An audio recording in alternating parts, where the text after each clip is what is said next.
We were about to try a new audio system today, but we found out that that wasn't working just right. We'll try that on the next one. That was one of the questions, I think, in our last Q&A, where somebody was like, can you get a microphone? So we're working on it. Hi, welcome, thank you for joining us. As people chime in, we'll dive further into this. I want to give you folks a little time to find us. It's been a little while since our last one. I think we did one right after Celebration, did we? And I don't know how much we were able to show at that point, but maybe we did the Rancorble? The Rancorble. Yeah. It's the Rancor. We've just been calling it Rancorble here for so long that we just started thinking that's the name of things. We're going to talk a little bit about certain things today, and also, as always, this is live, this is interactive. If you are watching, type your questions. Rob is behind the camera. Hey. And he will read the questions off to me, and I will do my best to answer them. And we did have a few people who submitted questions ahead of time, which is great. We can start with those eventually. But in the meantime, yeah, if you're watching this and it is live, you're seeing this on Facebook right now as it's happening in real time, you can post up some questions and we'll be happy to give them a look. In the meantime, I guess we can. Do you want to start with some of the questions we had ahead of time? Yeah, we had a couple more of the. Sure. So Rob Kirkham says, when will the Gaffy sticks be up for pre-order, and any update on the stands? Absolutely. We left the stand in the other room. The stands are done. That was actually the last thing that we needed to get prototyped and approved, and the Gaffy sticks are in the works. Basically. We're going to hold off just for a little bit. We want to give somebody a little bit of breathing room here. And that somebody is your wallet. Because we know that, this stuff is not, like, you don't just go around buying, I'll get the head, I'll get the Gaffy stick, I'll get this. Let's give people a break here. So the Tuscan is now due to go up for order on Tuesday, is it right? The 30th? Tuesday, correct. Tuesday the 30th at noon Eastern is everybody's chance to reserve one of their Tuscan Raider buses. And if they, I figure if they're doing that, we'll give them at least a month or two before we put the Gaffy sticks out there. But they are done. They're in some final stages of approval with Lucasfilm, and then we've got some approvals to go through for things like the website posts and social posts, all that stuff that people don't think about when they get into licensing. I think they're like, I got the product done, right? But yeah, they're going. We're really excited to get those out there. We want to give people a little breathing room on them if we can. What else do we got? They're not about the Tuscan, so maybe. Yeah, that's fine. Maybe all right. So we have Craig Munt says, I saw all the pics last month. So what officially is next on the Maquette lineup, and when can we expect them? So that's a great question. We didn't write it on the board, but we said it before. Was it October? Well, no, it was the last week of September we said for the next Maquette? Yep. Okay. So the next Maquette is one that we showed at Star Wars Celebration. It was only shown in a unpainted format, and that was Weequay. I can take one down from the shelves if I have the hand strength. This was the unpainted sample that we showed at Star Wars Celebration. We have been working really hard on this. One thing that we've done with the Maquette series that we really haven't talked about yet, and it's part of the reason we didn't just immediately put another one right out, other than the same reason with the other stuff, which is to give people's wallet a little breather. We've shifted the Maquettes to be signature editions as well as numbered editions. We did it with Max Rebo. Our original idea for the rest of the Maquette line was that we're just going to be numbered editions. But everybody really liked the idea of the signature edition with Max. And, for us, we're so lucky to be connected with a lot of the people that made this stuff for the movies. And we owe them so much of, in my opinion, a debt of gratitude. A lot of people that make stuff, especially Star Wars stuff, make stuff because we saw what these guys did all those years ago. And and we watched them in the behind-the-scenes documentaries, and we watched them, we saw them on the either the trading cards or in behind-the-scenes books or whatever. And now to be able to, all these years later, put names to those people, and then to find out through them, we've been on this massive research project where we have photos of every maquette that's in the archives right now. And we know which ones we've already scanned, we know which ones are left to scan. The thing we didn't know is who sculpted each. We had clues on certain ones, some of them were signed, some of them had initials, some of them people had come forward, like we knew Kirk Thatcher, the 3 that he had done. We knew some of the ones that Phil had done because they talked about them in the making of specials.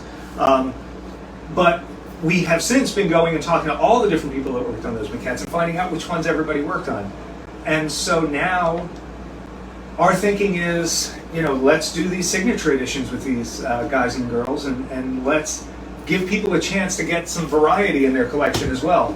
So, initially we were thinking Bib Fortuna might be next, but since Max Rebo was a Phil Tippett signature edition and Bib Fortuna was another of Phil's, we thought let's pull Weequay forward and let's give Ken Ralston, who many Star Wars fans will know that name, and if you don't, look him up.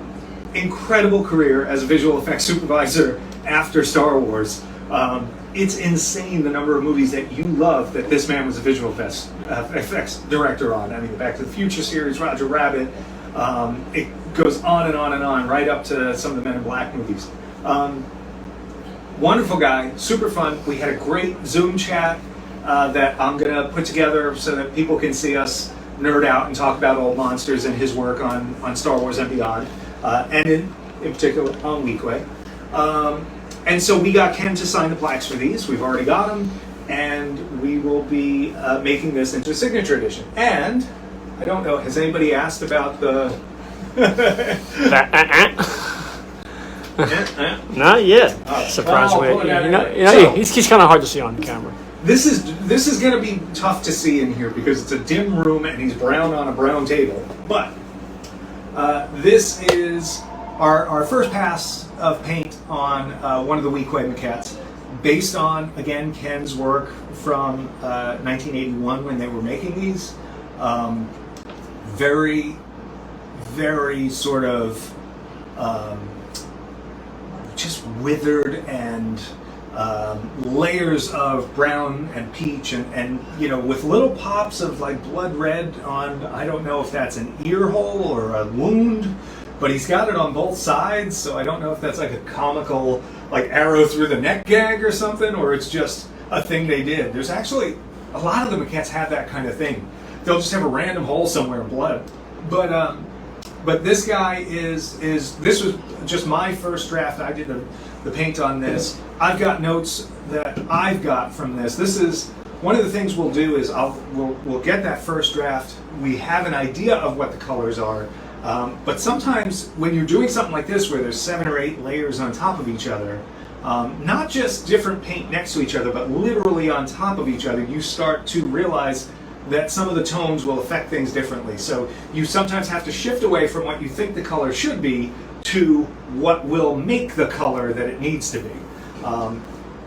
And it's a fun process. But anyway, that just is one other thing. We are very, very near final approval on that guy, and he'll be going up probably the last week of September. Here's how you find out all of this stuff. If you are not on our mailing list, if you're watching this and you're like, wow, this is cool stuff, I'd like to know how to get it, go to regalrobot.com/newsletter and you can sign up for our email newsletter. We'll send out like 1 or 2 every couple of weeks usually, and not much more beyond that. I'm just going to... You have a question, Rob? Well, this one is relevant. Ian Thompson says Ken is also one of the stars of the ILM show. Ken is all over the ILM show. And you really get a flavor of him in that show too. He's a very funny guy. Watch the ILM documentary for Ken's home movies from when he was a kid. They are amazing. They're filled with all visual effects gags and stop motion and all of this stuff. Like, clearly this is a guy who, like, this stuff is in his blood.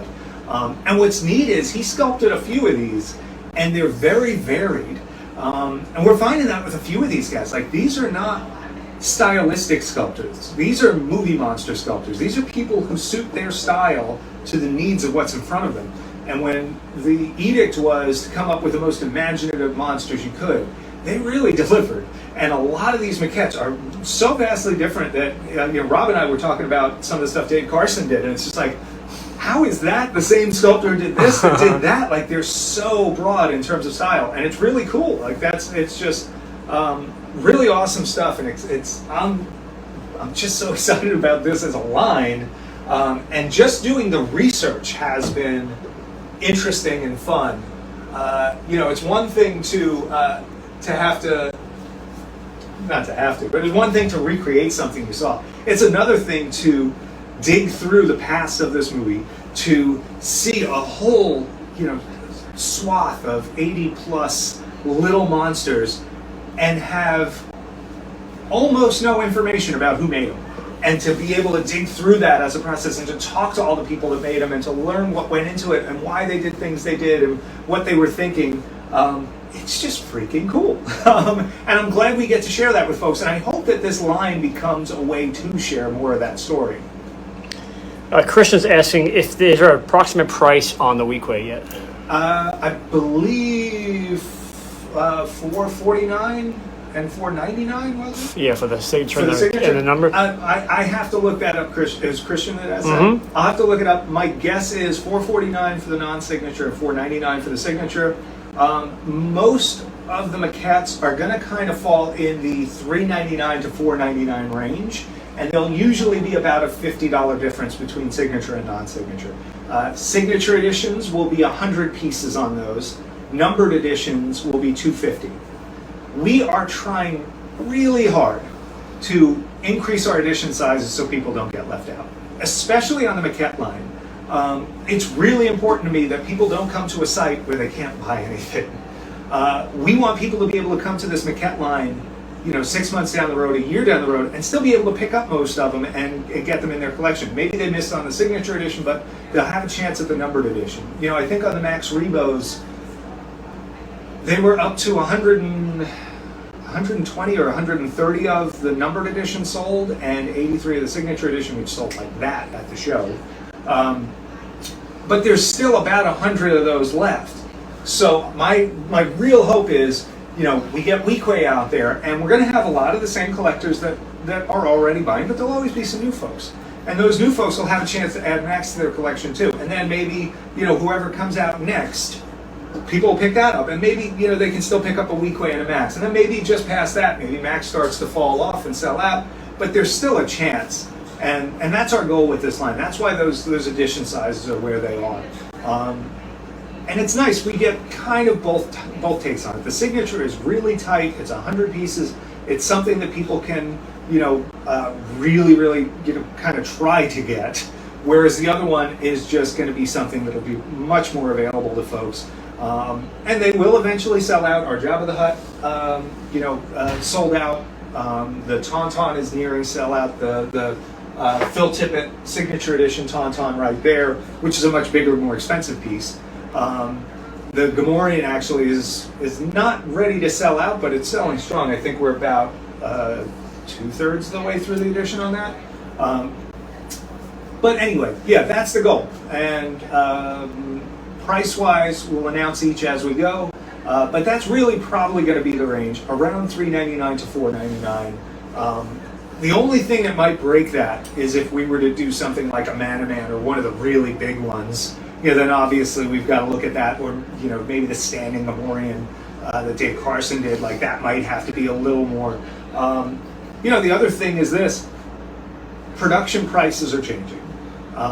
It's just a fact right now in the world.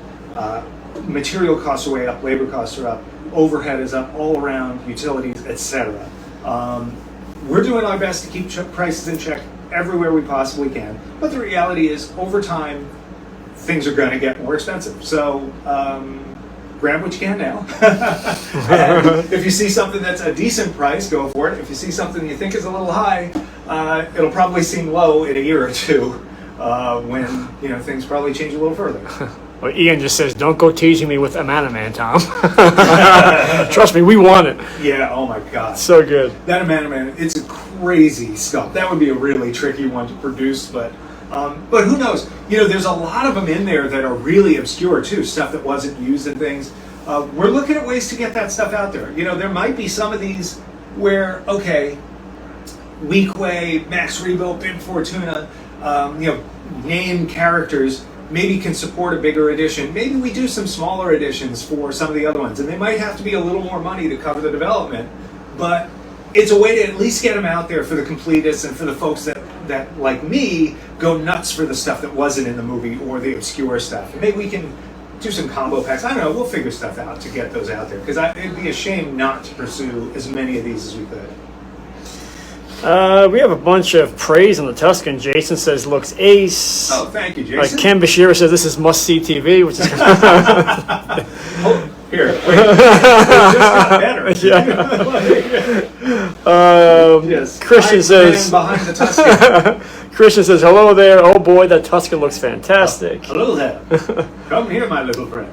So Sean has a good question. Does the Tuscan head move left to right like the Chewie bust? It does. It does not tilt the way the Chewie bust does, but it is made to turn left and right. And we initially wanted it to tilt, but in order to support it, and because of the way the wraps wrap underneath, the inside of the neck has to be pretty tight, and it just physically doesn't have room to tilt forward and back and left and right before it hits the breather, etc. So it just became a more stable thing to do the turn. That said, I'm a huge fan of head turn in a bust. To me, it adds life as soon as you can add turn or tilt. And here's the other thing. I don't want to put a hard turn in this, because what if somebody puts it in their home and suddenly it's like looking at a wall because we decided it had to only look this way. So, you know, maybe somebody wants it to look that way because that's the way their setup is. You know, while you're moving them around, Tony wanted to see the back. Sure. Bum, bum, bum. So we got to examine the original masks that were used in the film, a pair of those that are at the Lucasfilm Archives right now. We got to 3D scan both of those masks. We actually did that at 2 separate times. Well, it's kind of funny because Tony's asking, was this the only Tuscan available at the archives to scan? So I figured we have a good answer for that. Funny story. So we initially asked to scan one, and when it comes to the archives, you know, they pull you pieces to work with, and we always go in with a very full plate of stuff to work on, and that's we're scanning, we're taking measurements, we're taking tracings, we're doing Pantone color matches and whatever else. When it came to the Tuscan, they pulled one that, if you're looking at that famous shot where there's 3 of them behind the rocks, I believe it is one of those. I want to say it's the guy in the middle. I would have to look this up. But anyway, and that was really cool. When we were there, we took pictures of the other one though, and when we got back, we realized the second one that we didn't scan was the one in all of the great white background photos. He's wearing the Bantha Rider robes, he's got the short Gaffy stick, he's in the Art of book, he's in the Visual Dictionary, he's in the Chronicles, and for us it's just like, okay, well, here's your photo match, you know? And the way you can tell is the mouth is different on all of them, as are some of the metal pieces. The teeth are different on all of them. The tusks are actually different. Some of them don't have, there's like a little mushroom on the end of this. That's on this guy and Peter Diamond's, but it's not on 2 of the others, or at least 1 of the others. And the measurements are different on all this stuff because they were hand machined. So our thought was, if we've got that guy photo matched, we should go back. I mean, you know, you have to twist our, like, we should go back to the archives and do it. So we went back, we scanned the other one, and that really allowed us to capture everything in this mouth area. All of this leather is based on that 3D scan and then output and then painted to look like real leather by the geniuses next door that do all of our fun paint stuff. But that allows every one of these wrinkles to match what is in those old photos, to match what is in the archives now. And then being there, being hands-on, we could scan and caliper every piece of the metal parts. We, you know, simple things like these 2 are not symmetrical. Those are slightly different. It's millimeters off, but that's the stuff we're going to do because That's just what we do. We literally searched the world for this fabric.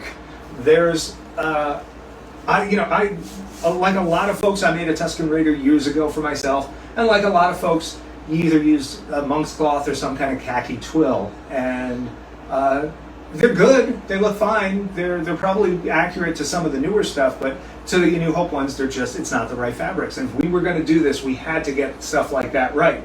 So we actually found a weaver overseas, deep overseas, that could do custom fabrics for us, and they wove this so that it is the same weave, it is the same thickness of thread, it shreds the same way.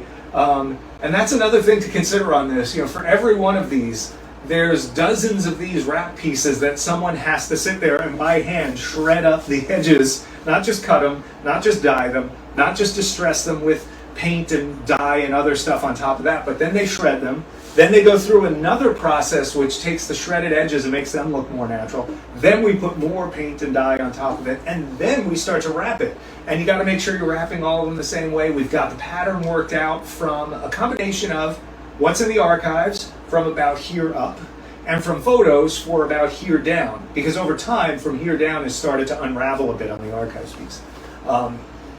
There's also things like, it's really tough to see, but there's little bits of burlap coming through here because there's an underlayer of burlap on the real masks, and we wanted to make sure that we had little details like that coming through. There's the dangly bit here, which is my thing that always identifies that particular guy.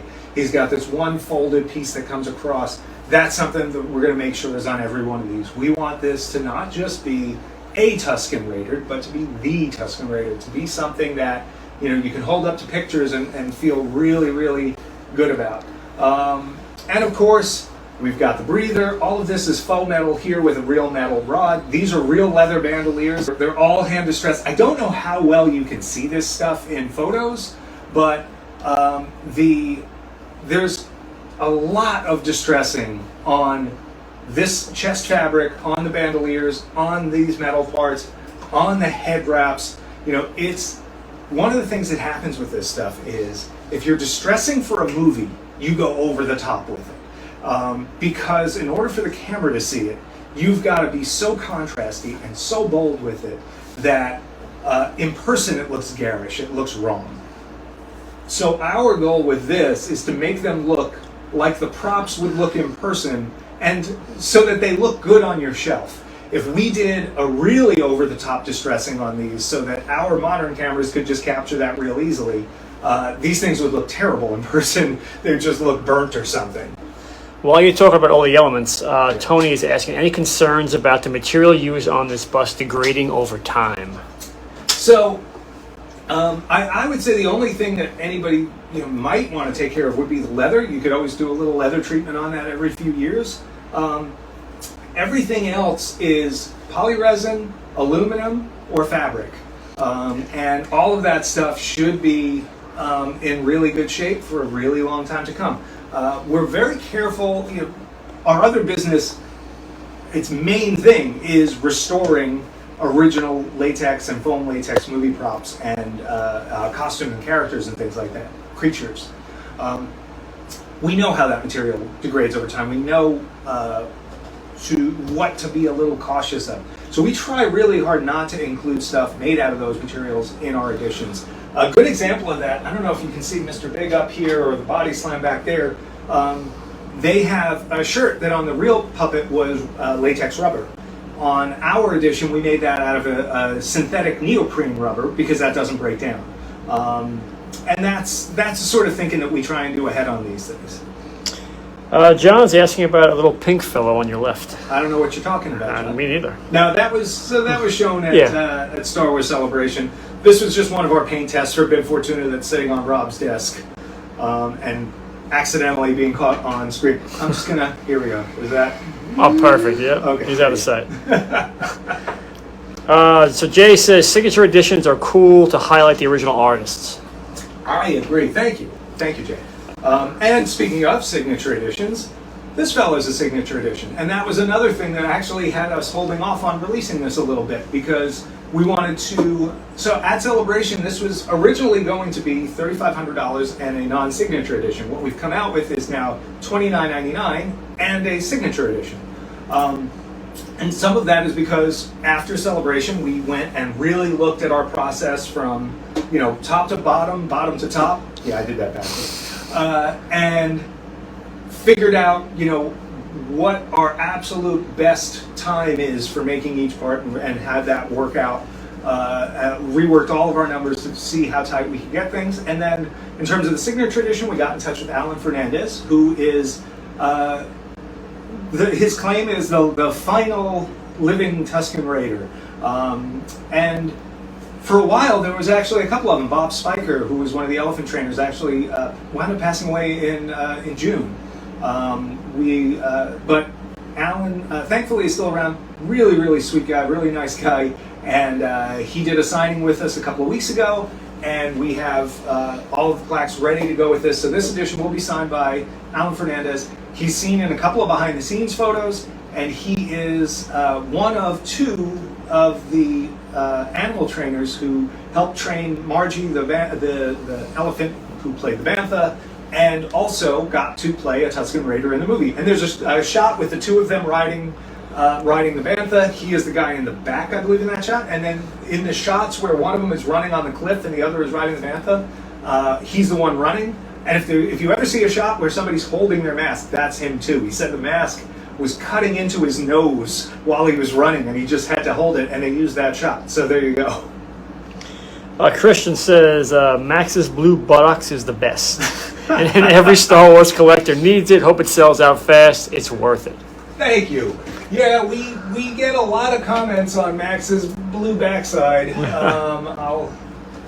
There it is. Right? To see it. What's funny is everybody notices it on this maquette.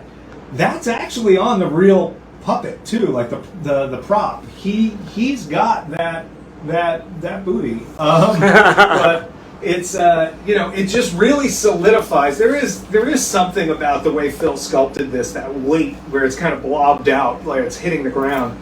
But this really does sell the whole idea that is all of Max Rebo. There are no extra legs or limbs tucked in, like that's just him. And it's a cool piece. I believe we just got caught up on orders. So anybody who orders one of these right now, if you're paying in full, it ships right out. They've got, I want to say, an extra 10 or 12 going in the back right now that would be ready to ship out. Like a lot of stuff, we do our things in pretty small waves. These aren't pieces being made overseas, or that's a little challenging. I'm gonna leave him out. Hold on. His best side. These aren't things that are being made overseas in huge batches. We're not getting 1,000 pieces, 10,000 pieces, 500 pieces, not even 250 pieces made at a time. Usually we're making 12 pieces at a time, 20 pieces at a time. It depends a little on the item, but something like Salacious Crumb, who just started shipping a couple of months ago, he is getting made 12 pieces at a time. They just finished up 12 of them last week. There's another batch that will start in about 3 days. They'll start doing paint on. And it's neat seeing them come together. It's neat seeing them go out. And it's really cool that we're able to do them in batches like that, because it keeps everything consistent. Nobody feels overwhelmed. Nobody feels the need to rush. We can sit down. We can, gradually paint these guys and make sure that every one of them feels as accurate and faithful and real as our paint master here, which, is always the goal with the stuff we're doing. And it's like, this is our New York shop. That's where we're doing this stuff. So that's a big part of our approach. It's a big part of how we want to do this stuff, and it's obviously a big part of why these things are priced the way they are and how they're coming out, because we also need the time to make them. John says, great stuff as always. Thank you, John. Wampa Prosthetic is saying, Pondo Baba next year, please. Possibly. I mean, he's high on the list for us We have 2 busts in the works other than this Tuscan Raider. So he would be after that. I'm like petting Tuscan Raider. Good boy. But I'd say, high on the list, but we'll see. And a lot of, again, like with the bus, like with the prop, Gaffy sticks, we're trying to give people some breathing room on this stuff. There's so much we want to do. There's so much on our board that's like, as soon as we're able, we're going to do this. But we want to make sure people have enough time to absorb it and that we have enough time to make it. We don't want to fall into that cycle where we are taking money on one project to finish another. We are very, very careful about cordoning off funds and making sure that things are being made based on that project's coverage and not that we're going to get into that bad cycle. I don't want I don't want to talk bad about any other companies, but I want to make sure that we're one of those companies that always delivers quality, and that the stuff that we're doing is still done to our standard, and that's part of the pacing here. I do think you're going to see more of the maquettes, and those are something where they might start coming out every couple of months because we do have so many of them to do, and they're a lower price point. And now we've got things like a 6-month payment plan on something like this, where your payment's under $100. That's not bad. You could probably float a couple of those at the same time. And even this with the 12-month payment plan on this. So you're talking under $300 a month for something like that. So that's the sort of thing we're trying to do. We're trying to give people an opportunity to bring this stuff into their homes. Rick says, show the board. All right, Robert says, the Tuscan looks amazing. And he goes, I would love to see a lot more come out. I have a display case dedicated just to the maquettes. Cool. Well, your display case will fill up very soon, over the next 12 months or so. And Wampa Prosthetic has a good question. How much taller is the Tuscan than CZ? They are, it's not dramatic. I would say he's about 2 inches taller. It depends if the spikes are really, like the top of his head really is the top, right? I want to say he is, you know what? You can always go to the website, click on the banner on the homepage for the Tuscan Raider bus, and scroll down. There's a specification section. That will have his exact height. And then if you can go to one of the CZ3 pages, you can see the same. My guess is he's about 1 or 2 inches taller. It's not dramatic. Our friend Parminder says, Tuscan looks amazing. I foresee a great success moment. Thank you very much, Parminder. Let me see. All right. Any update on the Gaffy sticks, including whether there will be a signature edition or not? I think we could talk about that a little bit, right? Totally, yep. So the Gaffys are another thing that we announced at Celebration. But they were not slated to be a signature edition. And at the show, people made it really clear that they like that sort of thing. And that made me happy because I really like that sort of thing, especially when it's the makers. So this is the first time anyone's hearing this anywhere. A New Hope Gaffy stick will come with an autographed plaque signed by Roger Christian, who put together the props for the film. Roger's a hero of mine for years. He was a hero before I even knew his name, like most of the folks that worked on Star Wars. And if you like the props, the blasters, the set dressing in Star Wars, so much of that is Roger's mindset, and so much of that is his ingenuity to capture what George was looking for in that movie. And so, it was super exciting to get him involved. I was so thrilled when he said yes, so thrilled when he signed, and so now that we actually have that done, we can safely say yes. Those are going to be a signature edition. The Mando edition, so there's a New Hope version Gaffy stick based on the Hero style, and then there's the Mandalorian style. The Mando style will not be a signature edition. It will be a considerably lower price point, and they will both have the same great wood stand that we've gotten developed, and they'll both come out at the same time. Those are things I can confidently say. The prices will be finalized soon. They're going to be very similar to what we talked about at Celebration. And the edition sizes we'll probably announce closer to when we have them ready to go. And just about the Roger Christmas announcement, Ian says awesome, super excited about that, and Jay says really cool. Thank you, Ian. Thank you, Jay. Rick says love the Salacious. Thanks, Rick. Tony has another question. Will the Tuscan be available to purchase direct from your website, or will you be offering any to your U.S. distributors for sale? So, yes, there will be some of our U.S. distributors will be offering this. They'll be able to put this up at the same time as us. That's Tuesday, August 30th at 12 noon Eastern. So if you want, you can buy direct through our site with an up to 12-month payment plan. If you are someone who has credit with one of these other companies that we retail with, people like Sideshow, Big Bad Toy Store, oh gosh, I'm losing a collector agency. There's a few others. Secret Compass. Secret Compass. Those are places that you may find it. I don't know offhand how many each of them ordered, and I don't know how many will be going up right away. But there is going to be a small amount. We always set aside a small amount for the retailers. There will be a small amount that wind up with retailers. Speaking about retailers, Lewis says, a little off topic, any update on Salacious shipping? He purchased his from Big Bad. Sit tight. So yeah, the update is basically what I was saying before. We're working our way through about a dozen at a time. Each batch takes, with the casting and everything, 4 or 5 weeks. That said, we're starting to build up a little extra team working on some of this stuff, so we are going to hopefully get a little bit of overlap where the casting can get going a little more while the painting is done, and we should tighten up the actual time frame on these. Let's see here. They are around the mid-50s right now out of 150 pieces. I believe, like I said, next week it was supposed to be a batch of 12. I think it might actually be a batch of 17, but that's about the rhythm these are going to go. So I would imagine if you're in Big Bad Toy Store, you're probably towards the end because that tends to be where the retailers are.